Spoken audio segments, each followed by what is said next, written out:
Now, what about if the patient is leaning forward or back, right? So if the patient is leaning forward, whether that's unintentional or whether their spine is sort of in that position, that's called kyphosis. And if they're leaning backwards, then that's called lordosis. The first way to tell if a patient is kyphotic or lordotic is to look at the position of the clavicles.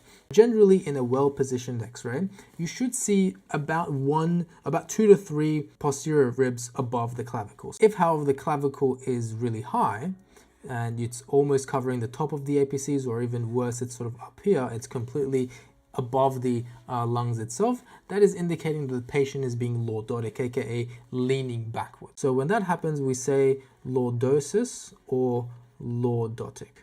Okay, that's when the patient is sort of leaning back, the clavicles are elevated, and the ribs are a little bit more flat. The alternative to that is if the patient is sort of kyphotic, sort of leaning forward a little bit. What happens then is that instead of the clavicles being in this position, they might be a little bit lower, something like that. And the ribs themselves have a lot more of a rainbow-like appearance. And this is suggesting kyphosis. Okay, so the patient is basically leaning forward, either because that's the position of their spine, or maybe they weren't positioned correctly.